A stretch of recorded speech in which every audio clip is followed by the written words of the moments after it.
Andito kami sa Marquee Mall. Ayan na yung pupuntahan namin. Ganyan, Marquee Mall dito sa May Angeles.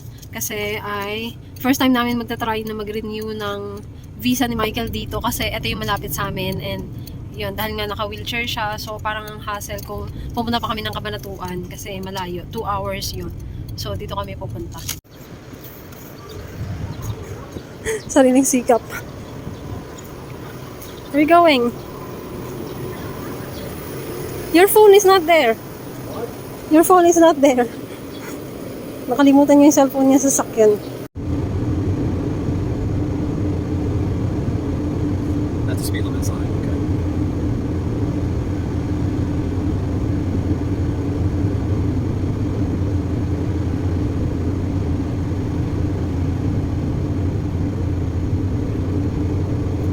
Start being alert now.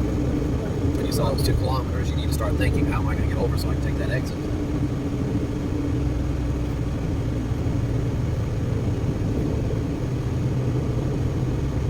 500 meter.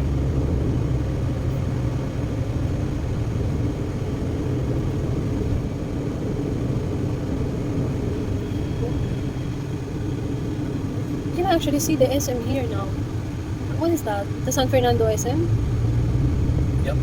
That's a Paniga.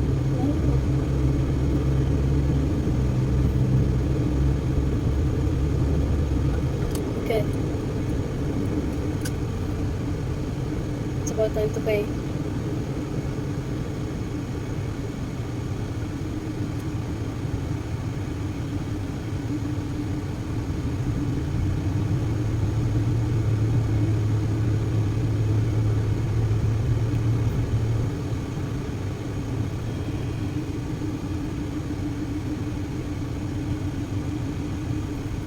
Hey, right.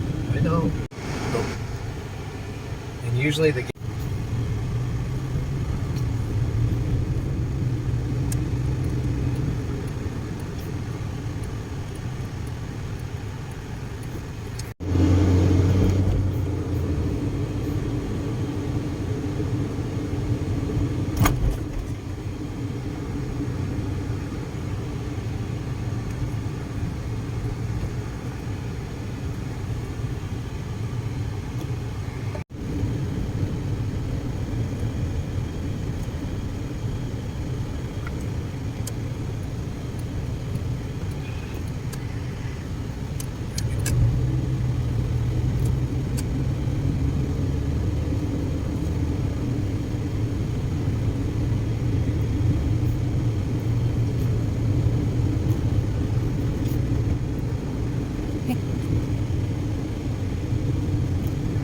Michael!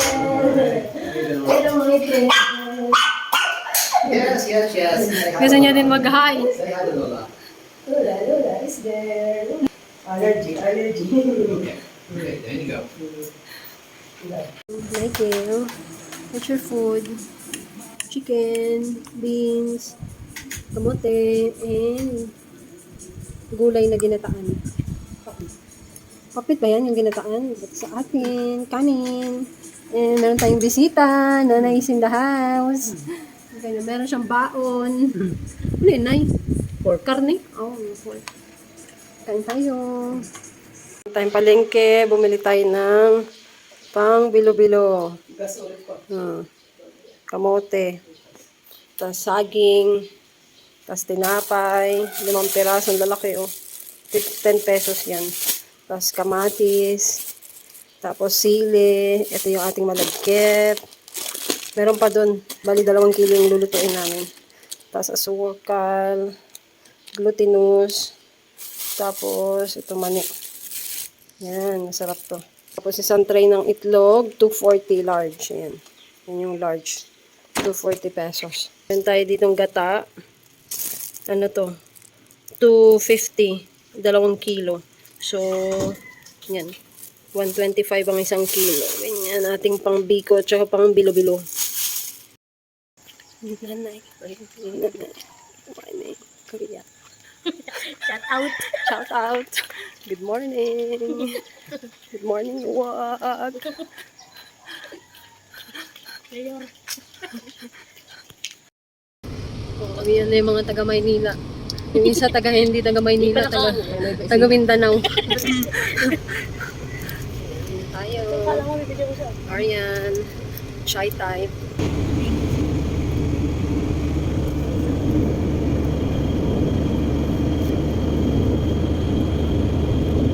Hi! Update sa akin. Ayan guys, bagong haircut ako. Pinagupitan ko yung aking buhok kasi actually yung buhok ko ay nasa malapit na sa bewang. And ayun, so nag-decide ako na pagupitan na nga siya kasi ang init kasi ngayon, summer, 'di ba? Tapos ang lala kasi ng hair fall ko as in naglalagas yung buhok ko. Tuwing naliligo ako, pagka ganyan ko, ang tagal matapos, promise, kasi bawat hawak ko sa buhok ko, merong sumasama na hair fall. Yun. So, as in lagas na malala. So, yun, nag-decide ako na actually ayaw yan ni Michael na magpagupit ako kasi gusto niya ay mahaba yung buhok ko. Pero kasi hindi ako laging nakalugay, lagi ako nakapusod. So, sabi ko parang ang useless naman ng buhok ko na to na mahaba tapos lagi naman nakapusod.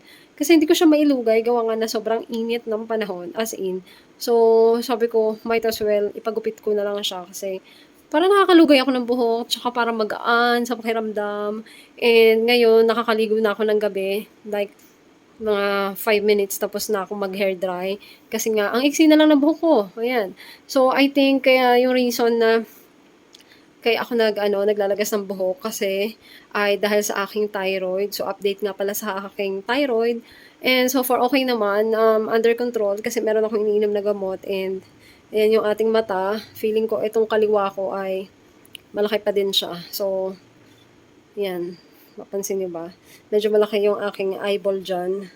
So, yun yung aking cause yan ng yan yung reason kaya ako mayroong hyperthyroid. Isa yan sa mga senyales na meron kang problema sa thyroid ay hindi pantay yung mata mo. Malaki. Napapansin ko kasi yung kaliwa ko hindi siya lumiliit. As in. So yun, yung paglalagas ng buhok ko, so far, okay na. Hindi na ganong karami yung tinatanggal ko sa aking ulo na buhok, as in. Natatanggalan ako, promise. Pagka naliligo ako, ang lala, kung mahaba yung buhok ko, lagi akong, pag ganyan ko, ang daming sumasama. So, yun, pinagupit ko na talaga siya. So, tapos, meron kasi akong ginagamit na sa TikTok ko lang din yung nalaman, yung minoxidil. Ano lang naman siya, 1% lang yata. So, yun yung ginagamit ko instead of mga regular na shampoo. Kasi, feeling ko kasi yun yung yung pag-shampoo yung regular shampoo. Yun yung nagkakalagas ng buhok ko. So, pero kapag ginagamit ko si minoxidil, actually, mag-isang buwan nang ginagamit ko siya, napapansin ko, maraming tumutubong buhok. Marami akong baby hair. Pero ganun pa din yung paglalagas. Ganun pa rin. At saka, may ginagamit din akong oil. Parang coconut oil, sa TikTok lang din nabili. And para yung hindi ba ako mag-dandruff. Parang ganun. Kasi kapag nararamdaman ko, kapag wala akong oil na nilalagay, coconut oil, hindi siya amoy langis. Basta walang amoy as in. So, maganda yung review niya sa TikTok, kaya nabili ko siya. And yun, so yun yung pinapahid ko sa buhok ko para malambot yung hair ko. Kaya lang ang problema, madulas. Alam mo yun? Madulas siya sa buhok and feeling ko mas lalong kinakapitan siya ng mga dumi kasi nga ay parang, parang sticky siya. Pero hindi naman siya totally, ibang-iba siya sa baby oil. Pag nilagay mo yung baby oil sa buhok, iba. So, hindi siya ganon. Pero mararamdaman mo din yung niya, pagka-sticky niya na parang basa, parang ganon. So, yun, yung nagpa-haircut ako, sabi nung parlor, kailangan daw ay mga organic shampoo at saka organic conditioner yung gamitin mo sa buhok ko para hindi daw mag-hair fall, mag-cause ng hair fall. Actually, tagal ko nang hindi gumagamit ng mga creamy silk yung nabibili sa grocery store na shampoo, ganun. Ang tagal na, as in, yun yung ginagamit ko ngayon, yung minoxidil. So, yun, let's see. Kasi nakikita ko na ang nipis na as in ng buhok ko, gawa ng paglalagas nga. Ito, nakikita ko na yung anit ko. Dati, sobrang kapal ng buhok ko, as in. Kapag nagpapariband ako ng buhok dati, parang tinatanggihan ako kasi nga ang tagal daw matapos kasi nga sobrang kapal ng buhok ko. Ngayon naman sobrang nipis na, as in. So, ako natatakot din ako baka makalbo ko, kaya yun, let's see. Feeling ko meron naman effect yung ginagamit ko minoxidil kasi sobrang dami na ng baby hair ko. So, maraming natatanggal, nalalaga. So, nagpapalit naman siya. So, I think normal lang yun. Kapag may nawala, may pumapalit. Parang ganon. Update nga pala guys dun sa paa ni Michael. Pang 2 months na ngayon na, 1 month pa lang na nagpapagaling siya. So, yun nga, tapos yung operation niya, surgery dun sa St. Luke's. And, Diyos ko dahil, ang mahal. Ang laki ng binayaran namin. Umabot ng 100,000, mga ganon. Kasi syempre kasama na pagkain ko. Kasi hindi ako kasama sa pagkain, syempre si patient lang. Merong free food si Michael. And yun lang, doon lang siya nag-complain kasi nga syempre Amerikano, hindi naman niya mahilig magkanin. So, nagsiserve sila ng rice sa umaga, rice sa tanghali, rice sa hapon, puro rice. And plus diabetic si Michael and alam nila na diabetic siya. So, nagtataka lang siya, bakit daw yung patient, diabetic na, binibigyan pa ng rice. So, sabi ko, so, yun, may kinausap siyang, parang doctor yata, and yun, doctor ba yun? Anesthesiology. Parang yun, nag-explain siya bakit ganon. So, sabi nung anesthesiology, na pwede naman mag-request, kung ayaw niyo ng rice, sabihin lang doon sa nagde-deliver ng food, para sa susunod ay hindi nabibigyan ng rice. So, yun nga, after noon, nung meron nag-complain, so, after nun ay, yun na, patatas na yung binibigay sa kanya, mashed potato at saka macaroni, yun. So, yun. So, actually, so far so good yung surgery ni Michael. And actually, wala siyang infection. Yung butas lang talaga na kailangan ipasara kasi hindi siya nag-heal. I mean, hindi siya nagsasara. So, merong liquid na lumalabas. So, yung liquid na lumalabas na yun ay galing na sa kanyang good tissue. Galing na siya sa kanyang good tissue, galing sa bone niya, bone marrow, basta yun, galing na sa bone niya, yung liquid na lumalabas. So, yun, so, buti na lang na nag-decide si Michael na kailangan niyang ipa-surgery yun kasi, syempre, hanggat maaga naman, mas maagapan, diba? Kasi, baka mamaya lumala. So, yun. So, yun lang. Sobrang liit lang ng butas. Umabot ng 100,000. And, syempre nga naman, private hospital yan. And, yun, sabi ni Michael, ipapriority niya daw yung kaligtasan niya na better na gumastos siya ng malaki, basta safe siya, and kampante siya doon sa hospital na yun. So, yun. And, yun. So, ngayon, nag-healing process na siya. And, hindi niya muna ginagamit yung kanyang prosthetic leg, yung artificial leg niya. Pang 1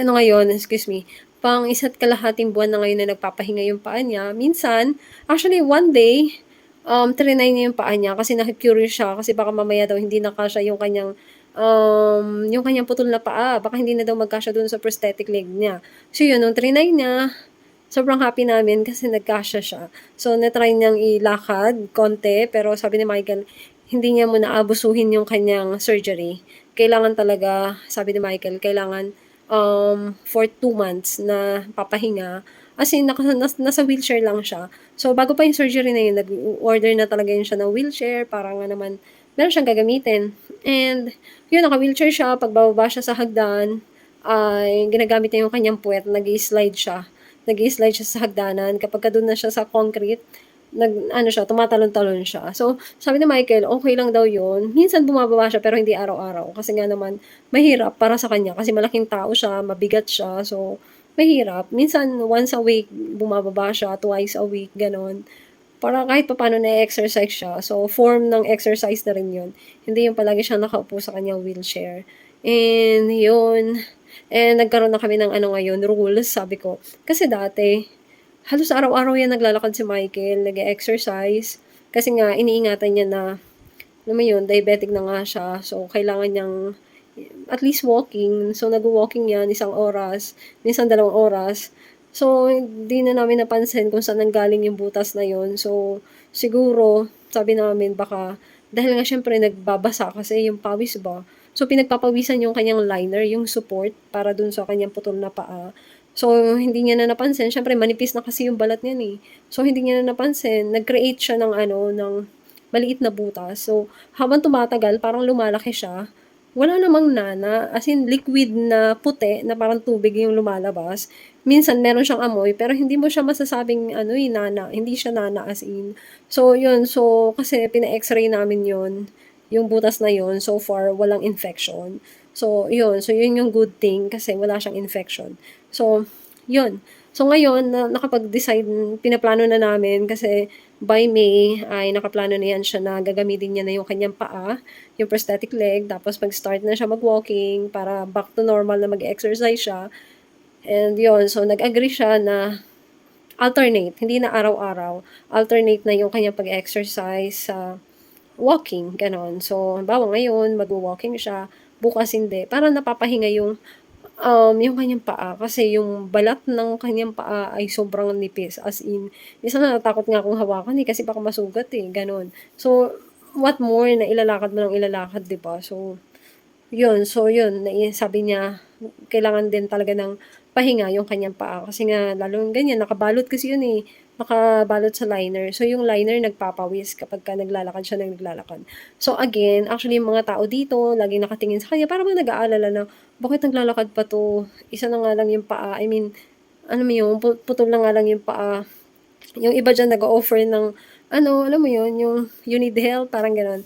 Pero hindi, kasi naglalakad si Michael kasi ayaw niyang maputulan ulit ng isang paa. So, sabi niya, hanggat maaari ay isi-save niya yung isang paa niya. Yun. Never daw mauulit na mapuputulan siya ng paa. So, yun, kaya nag-exercise siya. So, yun yung form ng exercise niya na pagpawisan siya ay magwo-walking siya. So, usually nagwo-walking yan hapon or kasagsagan ng init, alas 3, ganyan, alas 3, alas 4 kasi hindi na siya pwedeng maglakad na bandang alas 4 or 5 kasi pagbalik niya madilim na. So, hindi niya kaya kasi nga isa lang yung matang gumagana sa kanya and syempre malabo na mata niyan, hindi niya na kaya yung madilim. So, yun. So, yun. So, madagdag ko lang kasi nung nasa St. Luke's kami, ay sobrang normal ng ano niya. Normal yung kanyang BP. Yung ginagamit nilang aparato doon, yung may maliit na monitor. Tapos, basta meron siyang rack, meron siyang lagayan na may gulong, na hinihila-hila lang. Yung usually na makikita natin sa yung sa mga hospital na pang BP, yun ang ginagamit nila. So, yung kapag ka halimbawa, nasagi mo siya or natanggal mo siya or hindi siya mali yung pagkakabit sa kanya, tumutunog, parang ganun, pip, pip, pip, ganun.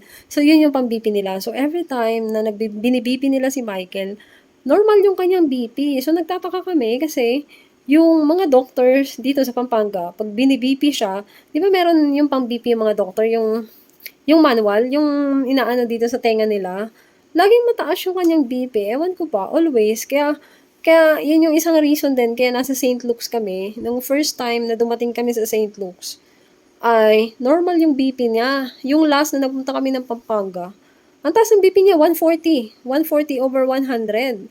So sabi ni Michael, hindi to normal. Kasi okay naman. Yung pakiramdam niya, okay siya. So wala siyang feeling na nahihilo kasi nagdadrive pa nga yan Wala, kasi sasabihin niya naman daw kung nahihilo siya. As in, wala. So, like, dalawa yung doktor na kinita niya doon sa Pampanga. Dito sa Pampanga pala. Sa Immaculate, Mother Teresa Immaculate Hospital. And yung may-ari pala niyan ay hospital pala nila Nix. Nakalimutan. Nicole Calawag. So, hospital pala ng nanay niya yan. So, ngayon ko lang nung nag-search ako sa TikTok, so sila pala may-ari niyan. And yun, medyo mahal nga lang, pricey, yung hospital na yan. And yun, natawag nito, so yun, dalawang doktor yung kinita ni Michael dyan, as in talagang mataas lagi yung kanilang BP ni Michael. So, nung nagpunta kami ng St. Luke's, normal siya. Tapos, ilang beses na kami nagpabalik-balik sa St. Luke's, normal. Never nag 140. Never. As in, 120, over 80, ganyan. Palaging ganyan. Puro normal. So, yun yung reason kaya nag-decide si Michael din na dun na talaga siya sa St. Luke's. Kasi, bakit daw ganyan? So, syempre kahit sino, di ba, kakabahan ka. Bakit? Kasi dun dito sa Pampanga, sa Immaculate, Mother Teresa, as in, naka-ready na yun sila na bigyan siya ng maintenance. As in, binigyan na nga yan siya ng prescription pero hindi niya binili. Sabi niya, kukuha siya ng second opinion. Hindi daw siya basta-basta iinom, ganun. So, yun. Kaya nandun kami sa St. Luke's, although napakahirap ng sitwasyon namin kasi wala kaming driver. Siya lang naman talaga nagda-drive. Tapos hindi naman ako marunong mag-drive. So, yun, nag-arakili lang kami ng sasakyan. Kaya nung Pagkatapos niyang ma-surgery ay nag-arkila lang kami ng sasakyan. So, yung may-ari ng bahay namin ngayon, siya nag-offer na, yun, syempre may bayad, pero malaking bagay yun kasi sobrang mahal kaya. Yung kapag ka mag-arkila ka ng, ng private car, yung iba sobrang mahal. Pero siya hindi niya kami tinaga as in. So, malaking bagay na, yun, nag-offer siya sa amin ng ganon. So, malaking tulong, big help yun sa amin. So, kasi hindi siya mahirap eh. Usually, pag nagpupunta kami ng St. Luke's, nagbabas lang kami. And hindi namin ginagamit yung sasakyan kasi nga, syempre, Manila na yan, sobrang traffic. Tapos, alam mo yun, git-gitan yung mga driver doon. So, maraming bikes, kaliwat kanan. So, hindi niya na yung kakayanin ni Michael na mag-drive sa Manila as in. Kasi, iba yung disiplina ng mga driver dito sa Pilipinas at saka sa Amerika. So, yun, tsaka hindi siya sanay sa mga yun sa mga bike, mga single bike na bigla-biglang sumusulpot, hindi siya sanay ng ganun. So, yun. Ayun, so nakwento ko lang. Haba ng kwento ko. Sige lang, matutulog na ako. Sige guys, thank you for listening. Parang ngayon lang kasi ako nakagawa ng ganitong sit-down vlog and parang hindi ko pa yun na-share sa inyo. So, yun, ngayon ko lang naisip gawin. Ayan. So far, ang gana ng buhok ko. I mean, ang gaan na ng ulo ko kasi 'di ba? Ang bilis ko nang maligo, ang bilis niya nang matuyo. Ang laki din ng ng benefits ng maiksi ang buhok. Kasi minutes lang tuyo na agad ang buhok. Ayun. Sige guys, good night. Iniwan namin dito sa bed na to. Ay, hindi pa naman zoom. Nandiyan na siya. Nandiyan na siya. Ayan. Ayan si nanay ko. Punta na kaming SM. Kasi 2 hours pa yan eh. Birthday to me. Happy birthday, happy birthday, happy birthday to me. Birthday to you. Happy birthday to you. Happy birthday, Nolan Nanay. Happy birthday to you. Hip hip, hip hip, Hip hip. hooray! Hooray. Oh, okay. Nanay. Nanay, happy birthday. One candle. Okay, Nanay first. She's still eating. No, you guys do. You can do it at the same time. Okay. Round. Take 2. 1, 2. Yay! Yay. Okay. There you go. Hi, baby. Good morning, my baby. Good morning, my baby. Say happy birthday. Say happy birthday to Nanay. Happy birthday to Nanay. What you gonna say? Already said it. Happy birthday to Angel. Happy birthday to the angel. Last birthday on the 30th. No. Next Listen. year. Next year is 40. Let's go party, baby. Let's go party. Are you ready to party? Come on. Wait na si Michael, guys. Lilipan na siya sa baba kasi almost over 1 month din siya dito nakastay. And, yeah, dito to sa second floor. Mainit kasi dito pagkatanghali and sabi niya, bababa na siya dahil yung internet ang bagal. So, yan. Lilipat na kami sa baba. Tsaka naiinip siya dito kasi. Siya lang kasi dito eh. Wala siyang nakikitang tao. Madalang kami magkita. Hindi naman sa madalang. Like, gusto niya yung mayat maya, pag ikot niya, makikita niya ako. Kasi namimiss niya ako. Do you miss me? What? Do you miss me? I always miss you. So, yan. But my aim's improving. Tsaka okay na, yung paa niya, tuyo na. So, mga first week na May, pwede na yan siya maglakad. So, yan. Na-stress siya dito kasi ang hina ng internet. Naglalag siya pag naglalaro. Right? It's lagging. The internet. It's lagging, it's disconnecting, it's just between the concrete. Because of the concrete structure on the floor, it's the signal's not getting up here. It wasn't bad, but today it's acting up again, and it literally cost me money today because of the signal. So I need to be downstairs. Okay? Evacuate. Pag hihinay ka mo, bahay ka mahulog. Yun na. Pupunasan ko lang itong lamesa.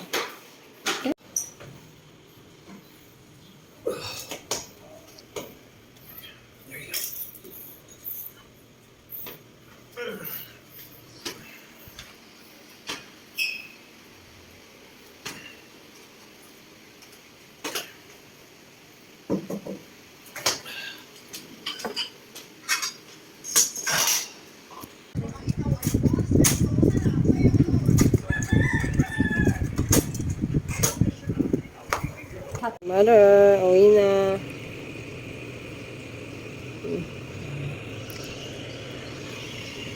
Na, ang aming inaantay. What is that?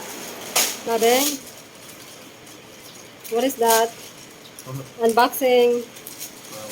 Not unboxing. Whoa! It's okay. Do not accept that this tape is destroyed. Oh. Do not accept if this tape is destroyed. It's LBC. It's destroyed! You destroyed.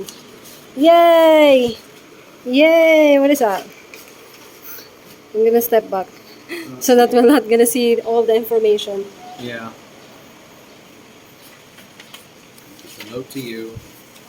Let's see what this piece of paper is. It's stapled. Something I didn't think your country liked. Everything's stapled. Okay, so that's just a note. Watch it fly away too. Let it fly away.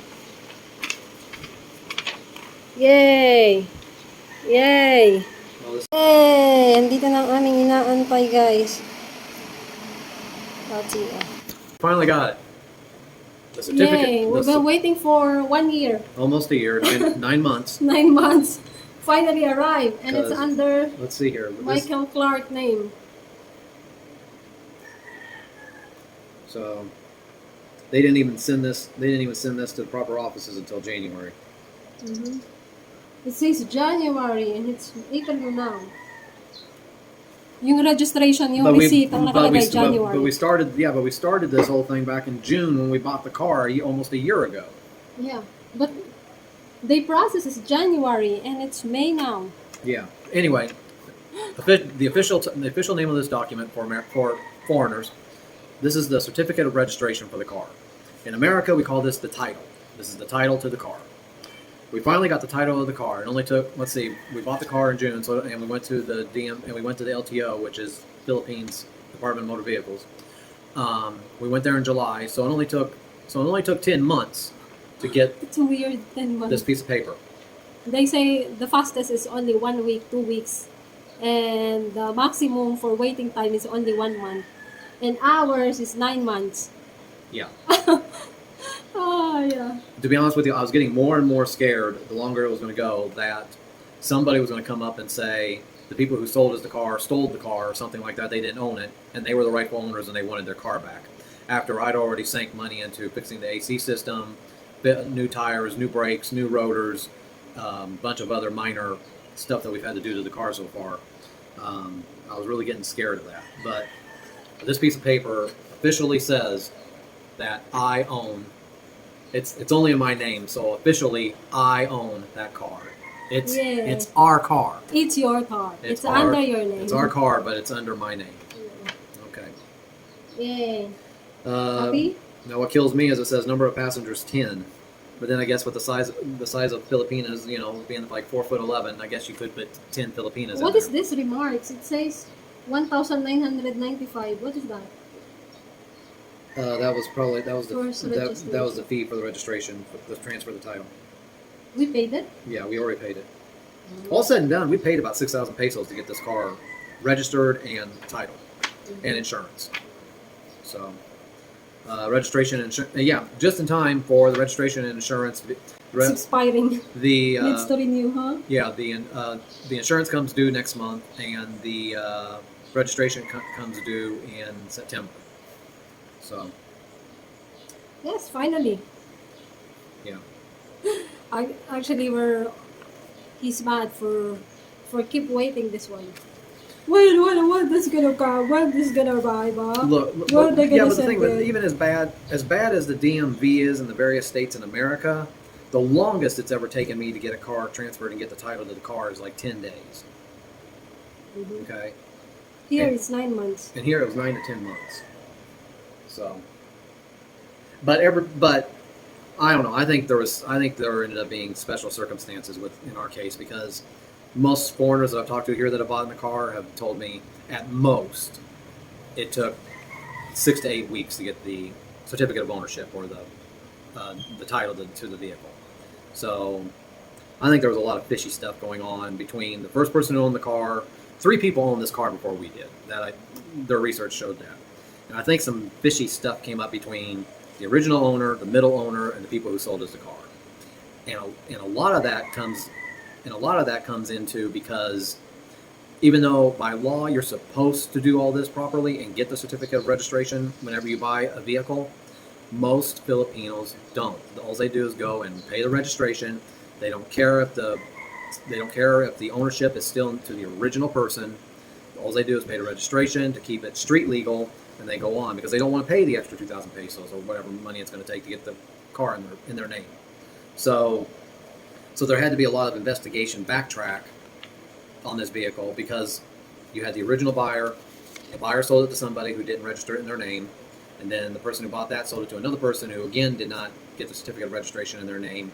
And then finally I bought it, and of course, being stubborn Americano, I want everything proper and legal.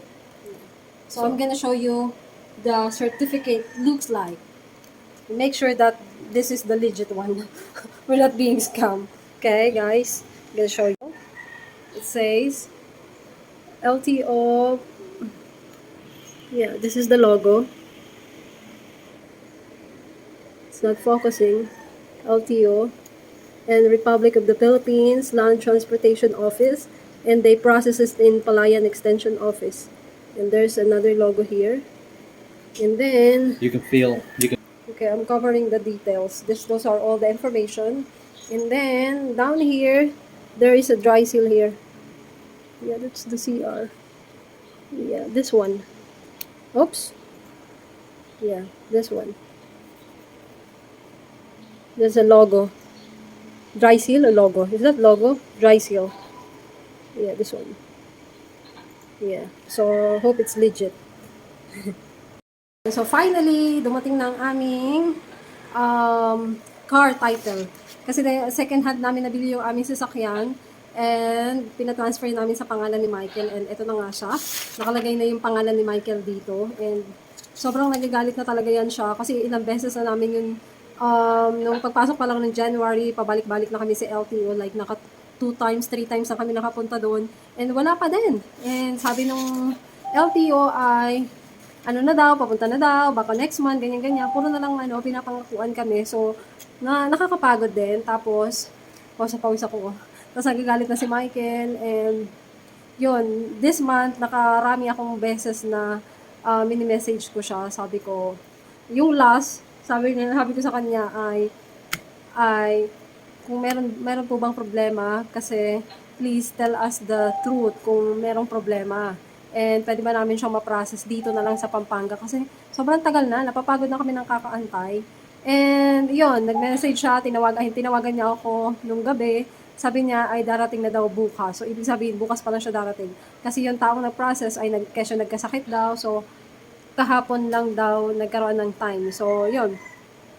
And ayun, so ito yung masasabi ko sa inyo, sa mga ganitong sitwasyon na kapareha sa amin, huwag yung susukuan and kulitin nyo ng kulitin hanggang sa, kasi kapag huminto kayo ng pangungulit, parang nasasapawan. Syempre, nakakalimutan din nila, marami din silang ginagawa. Syempre, marami din siyang mga kliyente ang pinaprocess, iba-ibang mga pangalan. So, nakakalimutan niya din. So, I suggest na huwag kayong magsasawang kontakin nyo, nagpa-process ng papel nyo kasi para hindi masapawan. And naaalala nila, and yun, sabi nga din sa akin, actually yung na-process na ito ay taga-LTO, and wala kaming binayaran na, yung mga, alam mo yun, yung, ang tawag nito, yung pampalubag loob, wala kaming binigay na ganon, kasi nga, ayaw ni Michael ng ganon, yung under the table, ayaw niya ng ganon. So, although yung iba, gusto nila, mas mapabilis, bibigyan mo daw ng ganon, pero, iba-iba kasi tayo, iba-iba yung tao, so ayaw ni Michael ng ganon. So, kaya ganon. So, siguro, yun yung isa sa dahilan kaya sobrang tagal. So, yung mga walang pambayad na katulad namin ay huwag kayong magsasawa na kulitin sila ng kulitin kasi nakakalimutan din nila yan. Yung pangalan nyo. Kasi, kaubo sila ba naman yung trabaho nila araw-araw, iba-iba yung pangalan na na-encounter nila. So, yun. Hanggang sa makulitan na lang yan sila. Hindi naman yan magagalit. Basta kulitin nyo lang ng kulitin. And yes, sobrang saya namin. Wala na kaming reason na babalik-balikan sa Kabanatuan. Kasi dati talaga, last 2 months, lagi kami bumabalik doon. Kasi nga, ay para daanan yung aming i-check kung nandun na ba, pero sad to say wala pa din. So ngayon, yes, finally, tapos lang ang aming pagpupunta sa Cabanatuan dahil andito na nga siya. So, yun. Ano din tagal din simula nung last year, June, nag-process na kami nito hanggang sa, ay grabe, nakailang balik kami ng LTO hanggang sa mag-December, tapos January, nakalipat na kami dito ng Pampanga, wala pa din, nakaloka. Tapos, sa Cabanatuan yung LTO, ipinasa niya sa may Palayan. Yun, marami siyang reason. Pero, so far, mukha naman siyang legit. Hindi naman siya, mukhang peke. So, yun. Lapin na LBC namin, kasi sinabi ko sa kanya, I mean, tinanong ko siya kung pupuntahan ba namin doon. And sabi niya, hindi na ma'am, ipsisend ko na lang sa LBC. Kaya ito, yan, kararating lang ngayon.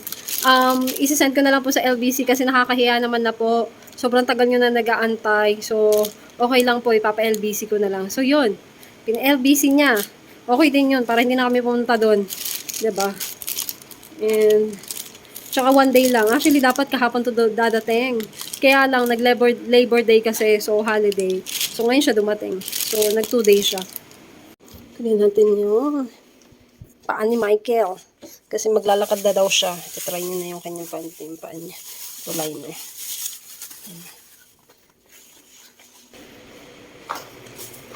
Here, love. What? Here. Your leg. Siya, naglalaro pa siya. And lumipat na nga pala siya. Dito na siya sa baba.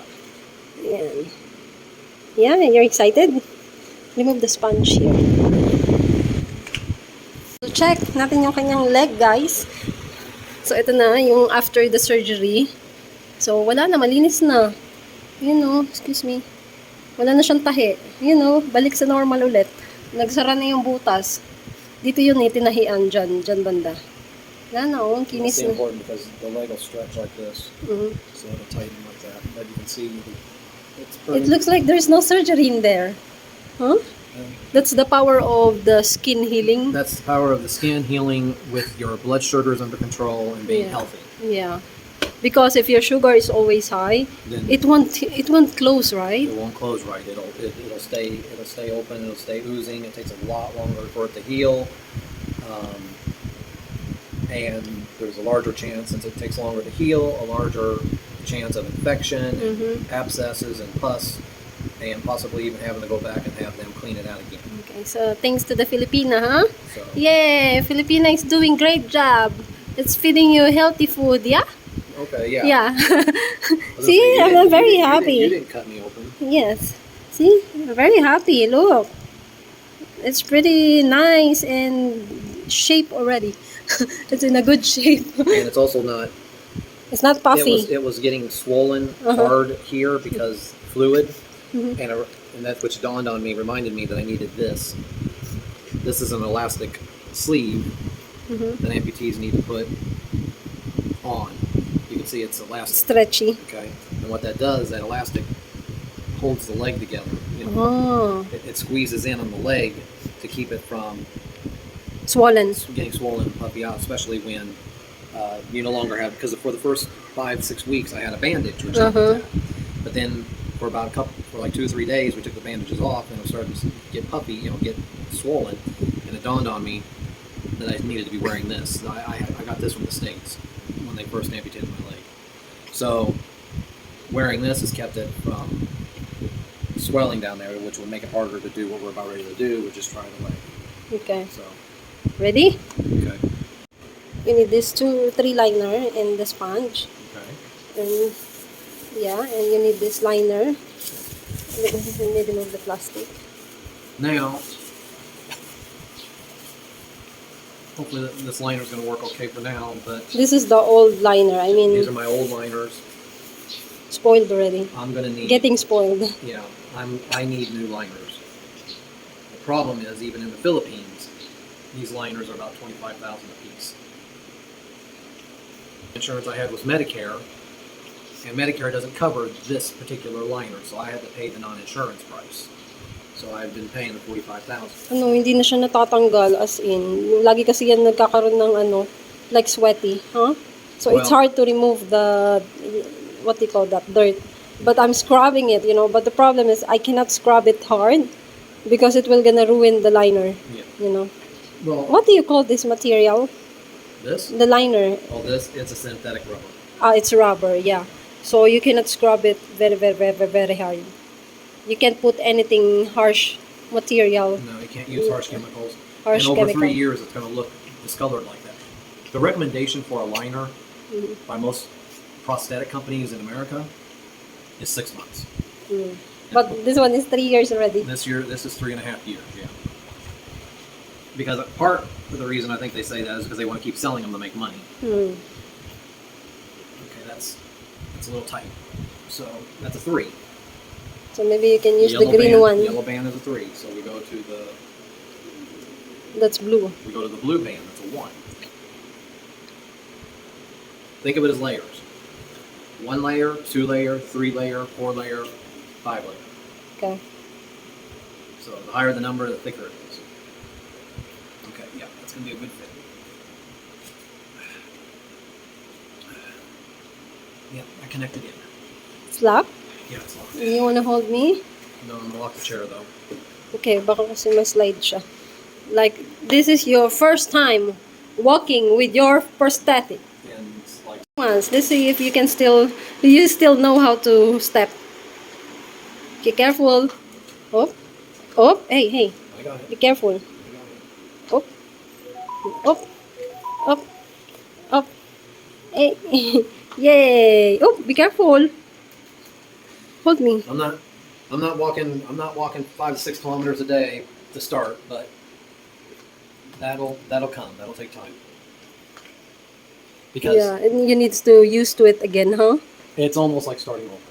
Well, except for when I first lost my leg, I didn't even know how to balance myself on a prosthetic. So experience is helping me.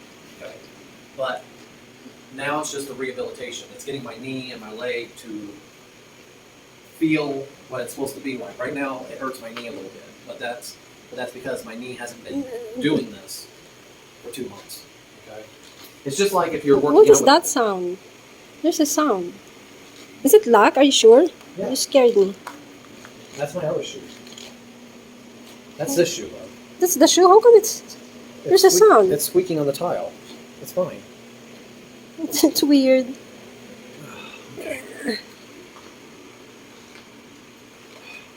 I've also got to rebuild the stamina because even just that walk kind of wore me out a little bit. But At least you can stand up now. Look.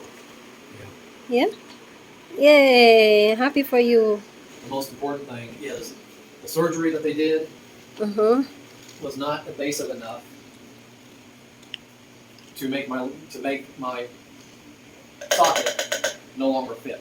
Mm-hmm. That's what I was afraid. That's what I was worried about. That it was going to get to the point where my leg wouldn't fit in the socket, and I'd have to get a new socket. That would have been another 50,000 pesos. Prosthetics are expensive. Flat out. They're somewhat cheaper here in the Philippines because I found a company in Manila that can do 3D printing. Mm-hmm. That can help make it a little more less expensive. Mm-hmm. But they are expensive. This leg without insurance in America Mm-hmm. is between 18 and 22,000 US dollars. Peso. No. In 18 peso. In peso, 1 million to 1 million two. That's so expensive. Yeah. Why you didn't put your bandage? Because I was only going down to the end of the street in the back. And then? Because I knew it wasn't going far. Also because now my back hurts. Hey, the flashlight.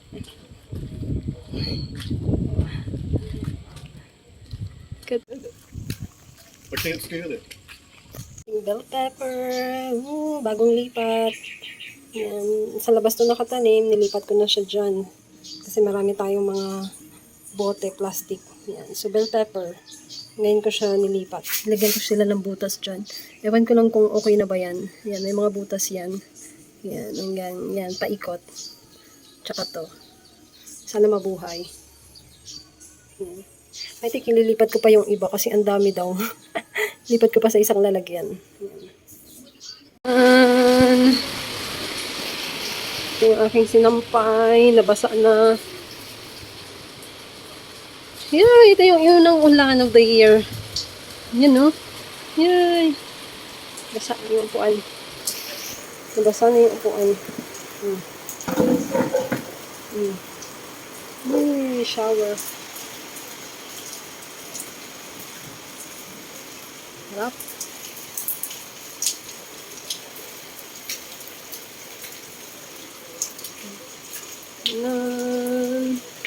Wait.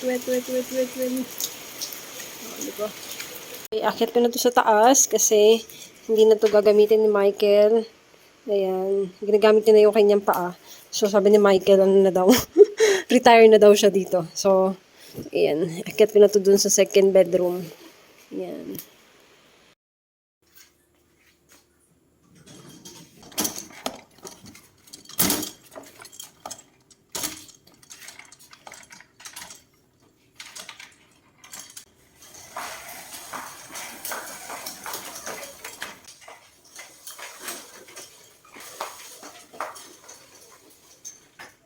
Muna siya kasi walang natutulog dito. And sinanay ko lang pag nagpupunta dito. Yan. Diyan siya. So, diyan na natin itatambay muna. So, yun. Bye, dito. Ito si Michael.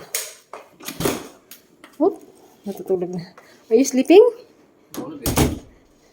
So, yan. So, andito na si Michael. Nakahiga na kasi yung paa niya, ginagamit niya na. Ito na yun. Yan. Yan yung paa niya. So, hindi niya na kailangan. And, check natin yung kanyang leg, yung bagong surgery. Tingnan natin. So, yan. Can I see it? Yan. Oop. Yan ang lagay ng kanyang paa. Ito yung ano. You put in Vaseline? Yeah. Ayan, nilagyan niya ng Vaseline si Casey. May sakit si Casey. Wala siyang ganang kumain, pero uminom naman siya ng tubig. Ayan. So, ito yung kanyang lagay ng kanyang bagong opera. Nakapahinga na to ng 2 buwan. So, wala na yung tahi. Malinis na. Mukhang, okay na naman ang balat.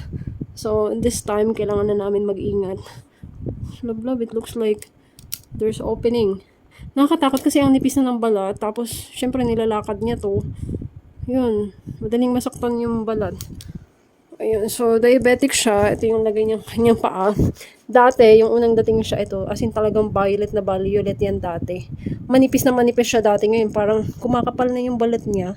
Dati halos hindi ko ito mahawakan kasi natatakot ako baka alam mo yun, mabukas ko yung balat. What are you talking about? Kasi shiny siya.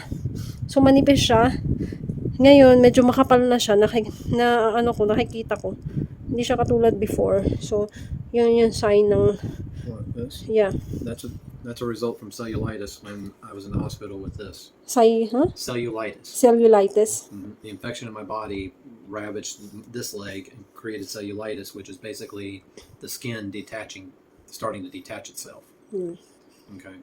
They were able to treat it and stop it, but that's what created that shiny. Yeah, but before And it's it's very, very, very thin.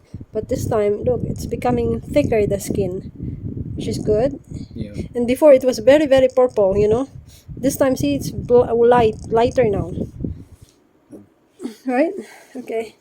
That's the update for Michael, the Americano. Say goodnight to the guys. Good night to the guys. Si Casey, meron siyang masamang nararamdaman. Wala siyang ganang kumain, pero good thing, uminom siya ng tubig. Yan. Baka dahil sa init. Maatake siya ng hika. Parang hinihika. Nahihirapan na huminga. So, binabantayan namin siya. Pang 2 days na ngayon. So, kailangan dali namin siya sa bed. Pag 3 days, hindi pa din siya okay. Okay? So, yan. Malinis na naman yung kanyang ulo. Bagong shave siya. Actually, ayaw niya mag-shave. Pero ako kasi sabi ko, malinis ka tignan kapag shave ka, malinis yung ulo mo. Tsaka sabi niya din, mainit daw kasi talaga dito sa Pilipinas. So, kailangan talagang kalbo siya. Naiinitan siya. So, ayan, siya na yan nagkakalbo kasi meron na siyang shave pang razor ba. Dati nagpupunta pa yan ng barber. Ngayon hindi na. Nakasave na siya. So, ayan.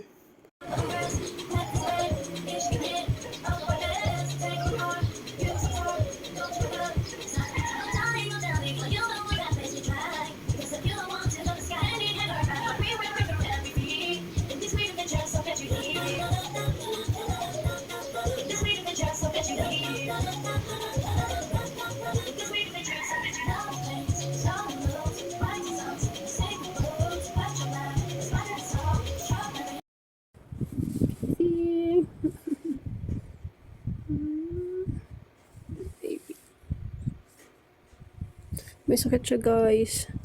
Simula pa nung Monday, Tuesday, kalahati lang ng kinakain niya, yung bowl niya, lagayan ng kanin, pagkain niya. Tapos ngayon, Friday na, pupunta na kami ng doktor. Kasi, mahina siya. Hindi na siya nakakalakad pa naman. Umiinom pa siya ng tubig. Pero dadalhin na namin siya sa vet kasi, ay, parang nahirapan siyang huminga. Naririnig namin, yung parang may hika, gano'n. Tapos, nalulungkot ako. Ngayon, parang tulog lang siya ng tulog. Pagkagising namin, hindi siya uminom ng tubig ngayong araw. Pagkagising niya, tapos tulog lang siya. Nasa ilalim ng lamesa sa tabi ni Michael. Tapos ngayon, ayun, natutulog na naman siya. Parang pagod na pagod. So, kinakabahan na kami. Simula nung Monday, wala siyang ganang kumain. Tapos, Wednesday, Thursday, kahapon, talagang pinapakain ko siya ng ayaw niya yung ginagawa namin pagkain, yung usual na pagkain niya, yung dog food na gawa ko. Ayaw niya. Tapos, ang ginawa ko, Wednesday, Thursday, binilhan ko siya ng manok, tapos nilaga ko. Tapos, nagsaing ako ng white rice. Yun, yung sabaw ng pinaglagaan ko ng manok, nilagay ko sa kanin, tapos, hinimayan ko siya ng chicken. Pinapaamoy ko kasi ayaw niya talaga pansinin. Nilalagay ko sa ilong niya. Tapos yun, siguro, favorite yun ng aso, yung manok. So, pag naaamoy niya, yun, gusto niya, dinidilaan niya. So, dito sa kamay ko, talagang ginaganon ko. Kumakain siya, pero pag nilalagay ko dun sa plato niya, ayaw niya. So, chinatsaga ako, Wednesday, Thursday, ganun siya kung kumain. Pero sobrang konti lang. Nasa ayaw niya na. Mga 5 piraso yata yung yung hinihimay ko ng manok. 5 ganun, 5 piraso, tapos konting kanin. Yun, so ngayon, dadalhin na namin siya sa vet kasi kahapon, kapag nilalabas namin siya para umihi, nakakatayo siya, nakakalakad, pero may time na natutumba siya. Tapos kapag umakyat kami ng hagdanan, papunta dito sa taas, binubuhat namin siya kasi napapagod siya, yung hapong-hapo. Alam mo yun, pilit niyang kinakaya. Tapos kapag umaakyat si Michael, umahabol pa rin siya. Kung nasaan si Michael, sumusunod pa rin siya. Ibig sabihin, pa siya, active pa siya, alert pa, pero hindi ganun na ka-active na 100%. So, today, pagkagising namin, puro siya tulog. Ay, natulog na naman. So, kinakabahan kami. naliligo lang si Michael, tapos dadalhin na namin siya sa bed. Na siya, 9 years old, and baka dahil sa sa init ng panahon, actually kahapon niliguan ko siya kasi nga, actually pinag-decide ko si Michael, kasi natatakot ako, baka mamaya lamigin, di ba, hindi niya kayanin. So, pinag-decide ko si Michael, papaliguan ko. Sabi ni Michael, sige, paliguan mo. Yun, pinaliguan ko, siguro nakatulong yun. Medyo siya, gumaan yung pakiramdam niya siguro. Pero yung mainit yung tiyan niya, as in. Kahit nasa aircon na yun pagkagising niya sa umaga, lagi ko yan hinihipo, mainit. So, iniisip ko baka may lagnat siya, ganon. Ngayon, mainit din. Kaya naisip ko yun kahapon, paliguan siya, baka makumbulsyon ba siya. Kasi mainit. Pero, hindi naman mainit dito nasa baba kami, pinapaikutan namin siya ng electric fan. Pero ayaw niya naman, umaalis siya. Umaalis siya sa electric fan. Pero mainit talaga yung katawan niya. Nung Wednesday ko pa to napapansin. Kaya hindi na nga namin to sinisweater pag natutulog siya sa gabi, hindi na. Kasi inisip namin baka naiinitan siya, ganun. Ito itsura niya, Baby! Hi, my baby, you okay? Wala, talaga siya. Mahina talaga siya.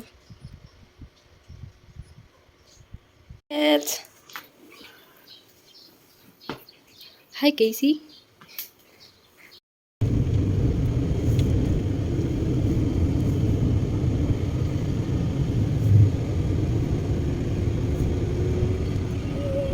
She seems a little perky. We're in this bed. Okay. Okay. Tear. You're in the bed. Hey.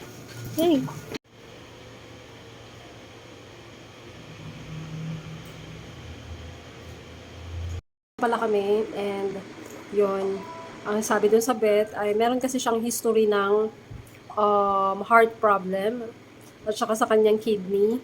and meron parasite sa katawan niya. So, nung ano pa yon 2023, and yun, sabi ng doktor, possible daw yon na bumalik. Kasi, dapat daw pala, every 3 months ay imo-monitor siya kung hindi na bumalik yung bacteria. Meron siyang infection sa katawan. So, yun, dahil nga 2 years na ang nakalipas, so parang bumalik na naman daw yon yung bacteria na nasa katawan niya. So, binigyan kami ng ito, Redipenia, at sinulatan ko na para madali na lang. Tuwing 9 p.m. siya ibibigay sa kanya. Tapos, 3 ml for 30 days, once a day. So, nilagyan ko ng label dito sa box para ito na lang yung aking babasahin, hindi na yung reseta. Tapos ito, ngayon, 12 p.m., nakalagay 0.7 ml for 14 days after meal, once a day. Doxycycline. Doxycycline ang pangalan. Tapos ito, Petlysine liquid.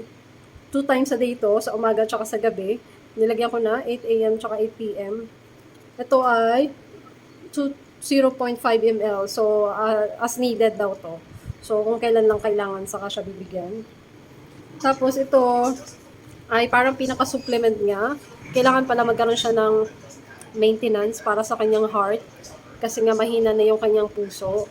So, ito once a day, 3 ml, 4 p.m. Ang pangalan nito ay L-carnitine silimarin.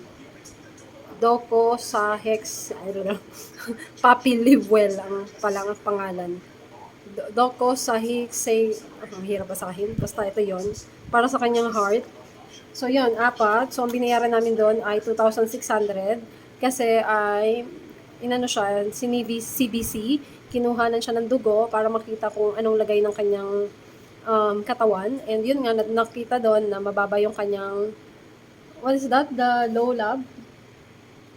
What is the low? Platelets. Ayun. So, mababa yung kanyang platelets. 59 na lang daw. Ang normal range daw ay nasa 100 something. Her platelets were 59, Yeah. and the normal range is between 150 and 450. Yun, sobrang baba. So, hindi kasi siya kumakain. I mean, hindi niya talaga ginagalaw yung pagkain niya. So, ang ginagawa ko na lang, dito sa kamay ko, pinapaamoy ko sa kanya yung manok. Pag naamoy niya siguro yung manok, favorite niya yon, so naalala niya siguro, tapos yun, kakain siya. Pero siguro mga 3 subo lang, yun na, wala na. Tapos umiinom naman siya ng tubig, and yun. Meron ako ditong chicken broth cubes. Ito, ilalagay ko siya dito kasi yun sabi ng doktor, nahihirapan siya mag-digest. So, as much as possible daw, ay bigyan muna siya ng lahat syrup. So, maglalaga ako ng carrots mamaya. So, gagawin ko siyang soup. Yung asin talagang malapot na para ilalagay ko siya dito sa syringe. Tapos kailangan puwersahin kasi kailangan niyang kumain. Kasi wala na siyang food intake simula pa nung 2 araw na. So, kaya siguro yun yung dahilan din na bumabagsak na yung kanyang platelet. Kailangan niya ng nutrients sa katawan. Tapos ito, konti lang to kasi alam ko hindi niya to kakainin. Itlog, yung dilaw ng itlog, tapos meron pa dyan buo yung manok, tsaka rice, konting rice. So, kailangan namin siyang mapilit kumain kasi kailangan niya mag-take ng gamot. Yun. Natutulog na naman siya. Panay siya tulog. This is the chicken syrup. It's the food of Casey. Say hi to the guys. They're filming me, guys.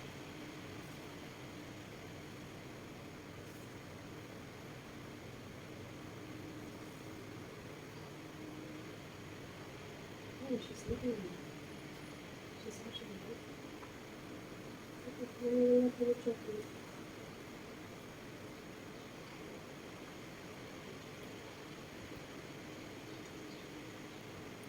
She likes it. Can you tell?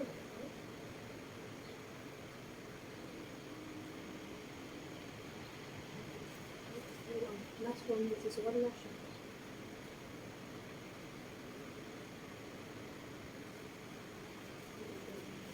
Get water, okay? How about the water? Yep, she's got liquid in her. Let's don't over dramatize her. One more? No, That's it. yeah, try one more. One more.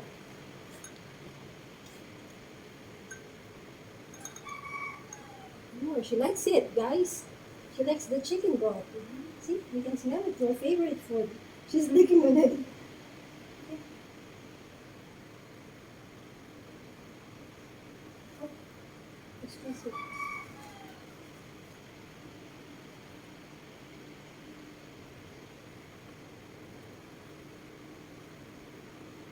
Always, always. No, you can take your tongue. One more still have. Okay. We're done. How about this one? No? No, that's okay for now. Let's try. Let's try maybe. Ayun niya talaga. Okay, now we're gonna do this medicine. No, you can't do the medicine immediately after the food. You gotta let the food coat the stomach. It's gonna take a few minutes. Si, naghanap na yan ng tubig. So, ito yung kanyang tubig. Assemble ko pa. So, nag-order. Ay, baby, okay? Nag-order kami nito, glucose. Para hindi sila ma-dehydrate. Kasi nga, hindi siya kumakain ng maayos. So, hindi rin siya ganong uminom ng tubig. So, pag ito, ihalo to sa tubig niya. So, ano to parang sugar. So, kapag nakainom siya ng tubig na merong powder na ganito, ay magkakaroon siya ng energy. Yan. Instant energy. Yan yung recommended ng vet. Okay? So, yan. May scooper daw sa loob. Ito yata. Yun, ito. So, dalawang ganito. Dalawang scoop. Yan. Ihalo ko dito. Yan, 200 ml. Yan yung tubig. Isa pa. Yan. Yan. Tapos, mix.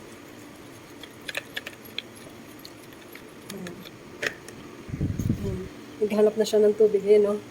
Baby, your water is here, baby. For a while. Ito na yung kanyang tubig. Nahanap niya na yung tubig niya.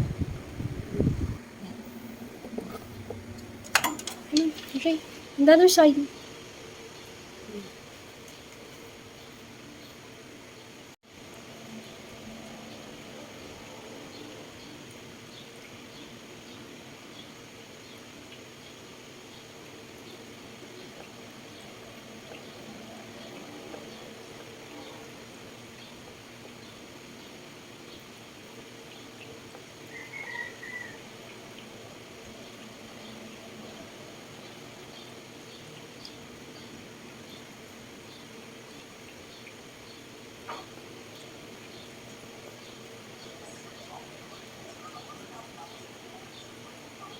Would you like your water?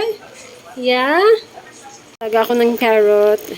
So, ano ko yan, i-blender ko. Yung parang sa baby, ganon. Yung, durog na durog. Tapos, ilalagay ko sa, syringe para maiinom niya. Carrots, kasi kailangan niya ng vitamins. So, ito, syempre, yung sapal, alam mo yung sapal, hindi siya magkasya sa syringe, yung juice lang. So, ito na yung nakuha ko. Yan. Ito yung papainom namin sa kanya. Para ngayong araw lang to kasi wala pa siyang appetite. Baka bukas makakain na siya ng kanyang pagkain. Ngayon lang kasi ilang araw na siyang hindi kumakain eh. Walang nutrients. So, yan. Baby, ready for dinner? Baby, you ready for dinner? Hi, baby. Good morning. Hi, baby. Good morning. You okay? You feeling better? Are you feeling better? No. She don't care. Yeah. Oops. Hi, baby. Hi, my baby. You okay? My pretty girl. She's sleeping. It's cutie. My puppy girl. My puppy girl. She's sleeping. She's tired.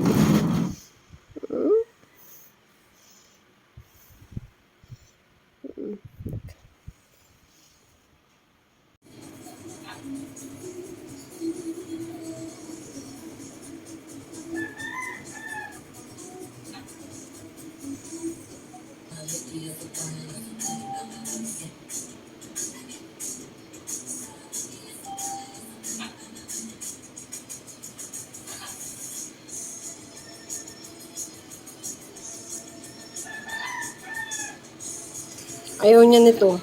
Ewan ko ba bakit ayaw niya. Ano to? Homemade na dog food. Well, I'm gonna May lose. carrots, may rice, may chicken, may spinach, may sweet peas. Ayaw niya. Gusto niya yung chicken. Purong chicken lang yung nilaga ko. Yung kinakain niya. Hindi ko yun nainit. Malamig pa yun. Ayun, kinain niya.